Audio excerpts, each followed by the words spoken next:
Morning guys, my self Anamika Mishra. Welcome to Prayag एटेन channel. हम लोग पॉलीफेज सिस्टम पढ़ रहे थे और पॉलीफेज सिस्टम में आपको पता है कि 1 वॉट मीटर मेथड होता है, 2 वॉट मीटर मेथड होता है और 3 वॉट मीटर मेथड होता है।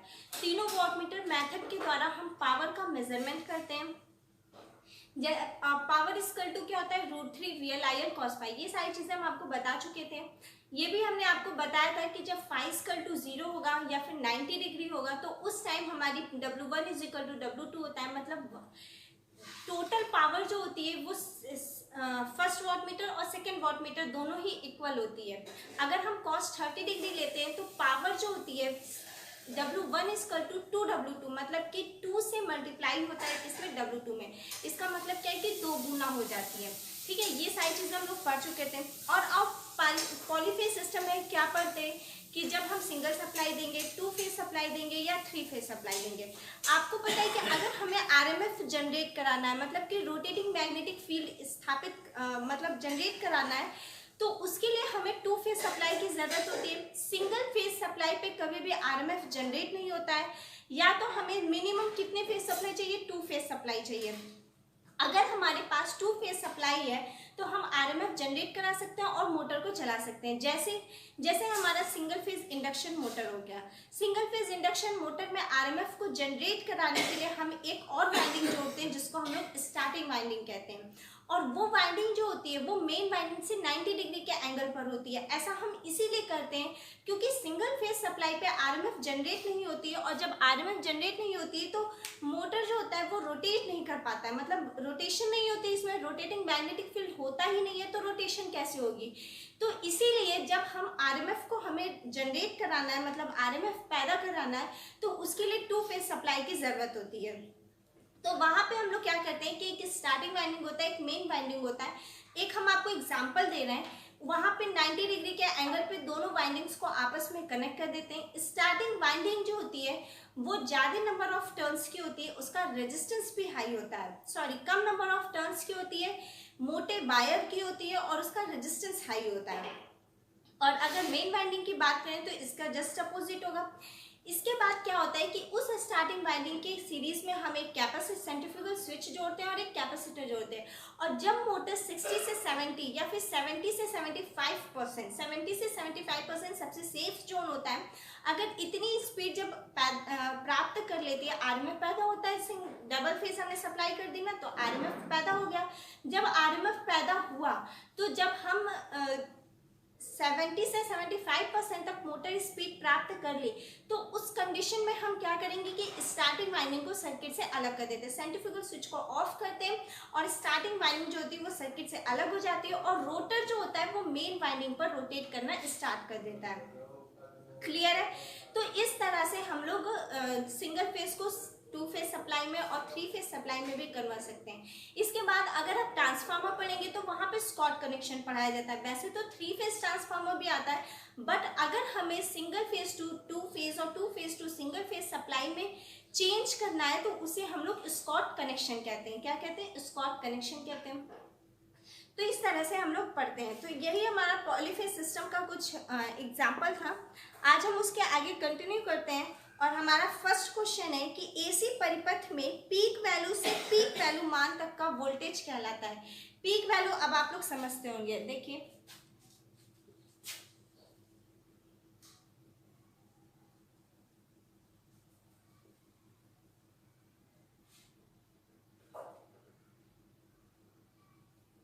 क्वेश्चन नंबर फर्स्ट क्या है, AC सर्किट में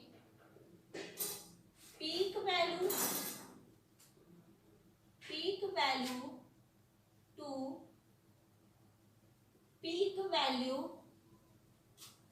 का मान होता है।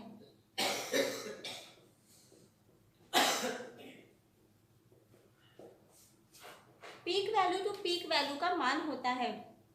ऑप्शन देखिए क्या दिया हुआ है, मान तक का वोल्टेज, सॉरी मान तक का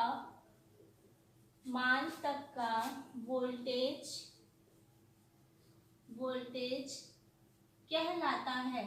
मान तक का वोल्टेज कहलाता है। ऑप्शन देखिए क्या दिया हुआ है, ऑप्शन दिया हुआ है अधिकतम वोल्टेज, ऑप्शन ए दिया हुआ है अधिकतम यानी कि मैक्सिमम वोल्टेज। इसके बाद देखिए ऑप्शन दिया हुआ है, आपको पता है कि अगर हम किसी भी एसी सर्किट की बात कर रहे हैं तो वहां पर जनरली हम लोग किसकी बात करते हैं, साइनोसॉइडल वेव की ही बात करेंगे। साइनोसॉइडल वेव क्या, साइनोसॉइडल वेव मतलब कि एसी सिग्नल, और एसी सिग्नल का मतलब क्या कि जिसका डायरेक्शन और मैग्नीट्यूड समय के साथ चेंज होता रहता है, वो हो गया हमारा एसी सिग्नल। तो जब डायरेक्शन और मैग्नीट्यूड समय के साथ चेंज होगा तो कुछ पॉजिटिव हाफ साइकिल में भी पीक टू पीक वैल्यू बनेगी और कुछ निगेटिव हाफ साइकिल में भी पीक टू पीक वैल्यू बनेगी। सही है, अब देखिएगा समझिएगा कि क्या है। ऑप्शन में लिखा हुआ है अधिकतम वोल्टेज, ऑप्शन बी लिखा हुआ है peak to peak voltage, peak to peak voltage. Option C लिखा हुआ है प्रभावी वोल्टेजता और औसत वोल्टेज, प्रभावी वोल्टता, और ऑप्शन डी लिखा हुआ है औसत वोल्टेज, औसत वोल्टेज। क्लियर है। तो एसी सर्किट मतलब साइनोसॉइडल वेव, ये देखिए ये हमारे पास साइनोसॉइडल वेव है। सही है। अब देखिए ये जो वैल्यू है ना, ये इसकी वैल्यू यहाँ पे t=0 थी, फिर यहाँ पर t=1 हो गई, तो इसका मैग्नीट्यूड भी तो चेंज हो रहा है ना। अब देखिए यहाँ पर हमें जो मैग्नीट्यूड मिला वो कुछ ज्यादा मिला, मतलब कि ये t=2 पे मान ले। यहाँ पर आए हम तो ये पीक टू पीक वैल्यू मिली, ये वाली वैल्यू कौन सी थी हमारी, पीक टू पीक वैल्यू मिली, मतलब कि यहाँ पर हमें पीक वैल्यू मिल रही है, या फिर हम किसी को मैक्सिमम वैल्यू भी कह सकते हैं, मैक्सिमम वैल्यू। और फिर जब ये डाउन कंडीशन में गया, मतलब यहाँ पर आया, ये यहाँ पर आया, तो ये वैल्यू धीरे धीरे कम ही तो हो रही है ना। और यहाँ पर t का मान बदलता जा रहा है, t=1, t=2, t=3, मतलब लगातार टाइम में चेंजिंग आ रही है। तो जब टाइम चेंज हो रहा है तो हमारा मैग्नीट्यूड भी चेंज हो रहा है, यहाँ पे कम, यहाँ पे ज्यादा, यहाँ पे कुछ और, यहाँ पे कुछ और। तो वही ऐसे सिग्नल हुआ जिसका मैग्नीट्यूड और डायरेक्शन टाइम के अकॉर्डिंग चेंज होता रहता है। अब देखिए यहाँ पे तो हमने माना कि ये 90 डिग्री पे थी, जब यहाँ पर आया तो ये 180 डिग्री हो गया, और फिर जब ये यहाँ पे पहुंचा तो ये 270 डिग्री हो गया। अब बात ये है कि ये तो हमारा पॉजिटिव हाफ साइकिल है, ये क्या हमारा पॉजिटिव हाफ साइकिल है, पॉजिटिव हाफ साइकिल है, और ये क्या है हमारा निगेटिव हाफ साइकिल है, निगेटिव हाफ साइकिल है। करेक्ट है। तो जब यहाँ पे वैल्यू पीक टू पीक मिली, मतलब मैक्सिमम वैल्यू, तो इस नेगेटिव हाफ साइकिल में भी तो हमें यहाँ पर वैल्यू जो मिल रही है वो पीक टू पीक ही मिल रही है, मतलब मैक्सिमम ही तो मिल रही है। फिर यहाँ पर 270 के बाद क्या वैल्यू मिल रही है, 360 डिग्री मिल रही है। सही है। तो एक बार अप किया, फिर डाउन आया, फिर अप पे चला, फिर डाउन चला, ये पॉजिटिव हाफ साइकिल था, ये नेगेटिव है। जब हम किसी को ट्रिगर करा रहे होते हैं, जैसे हमारा SCR डायस्ट्रैक, तो उसमें क्या होता है कि उसमें ट्रांजिस्टर लगे होते हैं। ये कंफर्म होता है कि जब हम D1 ट्रांजिस्टर स्टार्ट करेंगे या D2 स्टार्ट करेंगे तो हमारा थायरिस्टर कंडक्शन मोड में आएगा, अदरवाइज वो नॉन कंडक्शन मोड में रहेगा। उसी तरह से जब हम इस सिग्नल की बात करेंगे तो ये पॉजिटिव हाफ साइकिल पे तो वर्क करेगा, नेगेटिव हाफ साइकिल पे ये उसके अपोजिट डायरेक्शन में चलेगा। तो यहाँ पे हमें जो वैल्यू मिल रही है, ये वैल्यू जो मिल रही है, यही हमारी पीक वैल्यू है या मैक्सिमम वैल्यू है। इसी को हम लोग पीक टू पीक वैल्यू भी कहते हैं। और जब बात वोल्टेज की कर रहा है, मतलब यहाँ पर कोई वोल्टेज है जिसको हम लोग V1 लेकर चल रहे हैं, तो उस वैल्यू को हम लोग क्या कहेंगे, पीक टू पीक वोल्टेज कहेंगे। मतलब कि हमें जो मिला, अगर यहाँ पर हमें V1 वोल्टेज मिल रही थी तो आपसे पीक वैल्यू पर पूछा है, ना कि पीस का तो कुछ टाइमिंग तो दे नहीं रखी है, बस पीस का पीक टू पीक पे ही पूछा है। तो उस कंडीशन में जो पीक टू पीक वैल्यू होगी और जो V1 वोल्टेज मिल रहा है, उसी वोल्टेज को हम लोग क्या कहेंगे, पीक टू पीक वोल्टेज कहेंगे। क्लियर है। आगे चलते हैं। नेक्स्ट क्वेश्चन है,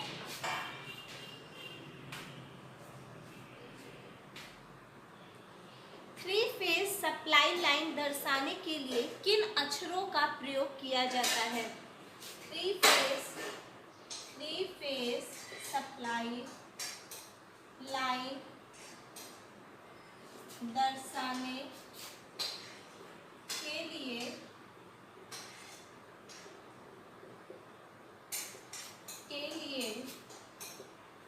किन अक्षरों का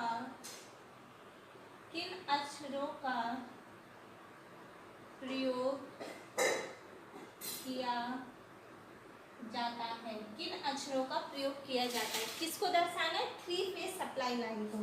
ऑप्शन देखिए लिखा हुआ है ABC, option B XYZ, option C है RYB और ऑप्शन डी है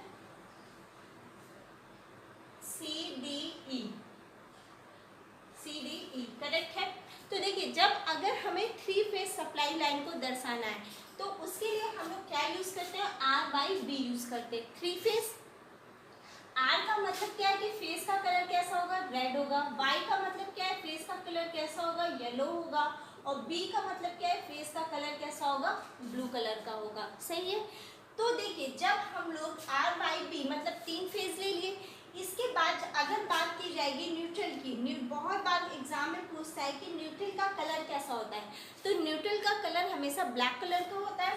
कैसा होता है? ब्लैक होता है। ये एक जनरली बात है जो आपको पता होगी भी और होनी भी चाहिए। लेकिन जब आपसे अर्थ की बात पूछेगा कि अर्थ का कलर कैसा होता है, तो याद रखिएगा कि अर्थ का कलर हमेशा ग्रीन कलर में होता है। और यही हमारा IE रूल है, मतलब इंडियन इलेक्ट्रिसिटी रूल है, जिसमें ये बताया गया है कि RYB तीन फेज में होंगे, रेड येलो ब्लू। इस अपने मर्जी से हम यहाँ पिंक नहीं ला सकते हैं। जो इंडियन इलेक्ट्रिसिटी रूल में लिखा गया है वही हम केबल हो गया, कंडक्टर हो गया या वायर का कोड हम वही यूज करते हैं। कोई और कलर हम नहीं यूज कर सकते हैं।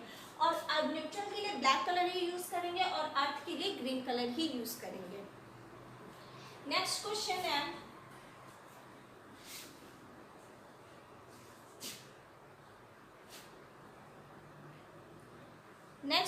है, थ्री फेज स्टार में जुड़े सर्किट में लाइन वोल्टेज किसके बराबर होती है? थ्री फेज स्टार में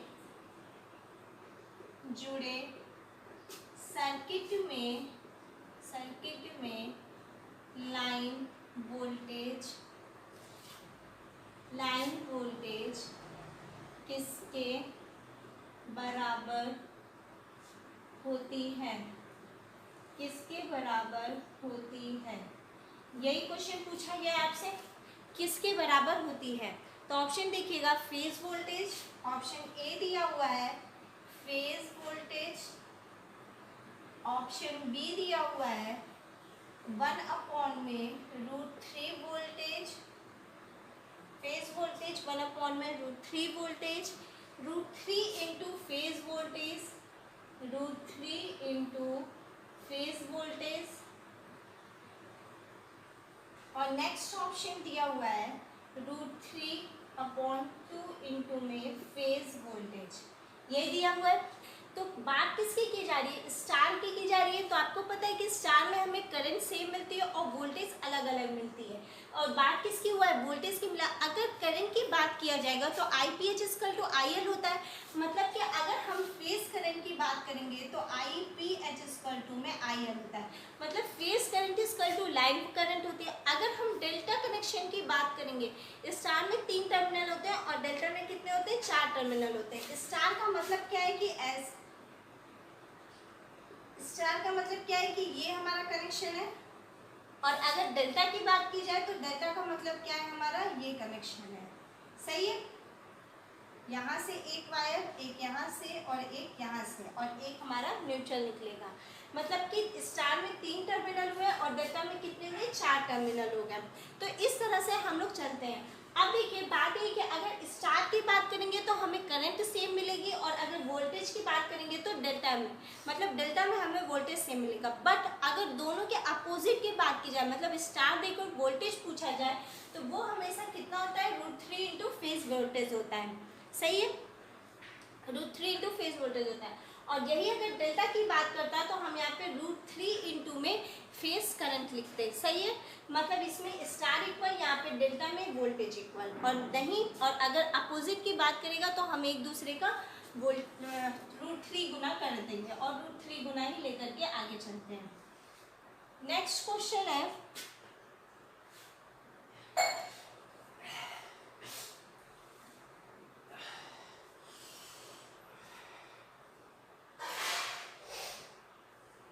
पावर फैक्टर वोल्टेज और करंट के बीच में होता है। पावर फैक्टर वोल्टेज और करंट के बीच में, पावर फैक्टर वोल्टेज, देखिए क्वेश्चन हम बोल रहे हैं, सुनिएगा। पावर फैक्टर वोल्टेज और करंट के बीच में क्या रिलेशन होता है, आपसे ये पूछा गया है। तो cos फाई इक्वल टू क्या होता है, R/Z हम लोग लिखते हैं, और इसी को हम लोग क्या लिख सकते हैं, एक्टिव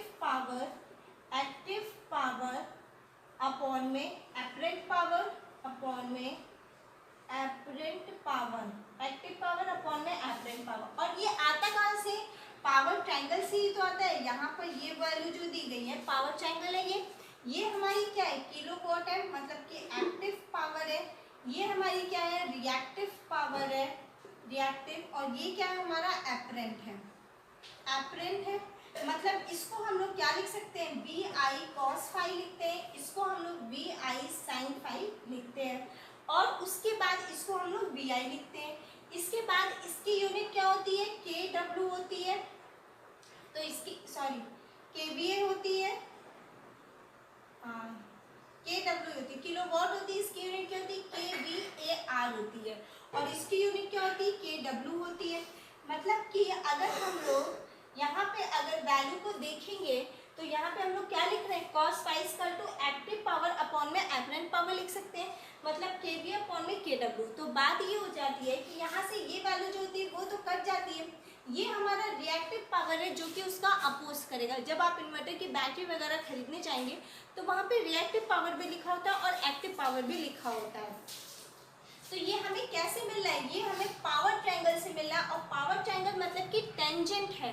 तो अगर आपसे ये पूछा जाए कि टेंजेंट मिल रहा है, तो अगर आपसे ये पूछा जाए कि पावर फैक्टर वोल्टेज और करंट के बीच में क्या रिलेशन होता है, अगर हम लोग P इक्वल टू लिखते हैं तो VI इंटू cos फाई भी तो लिखते हैं, ये भी तो करेक्ट है।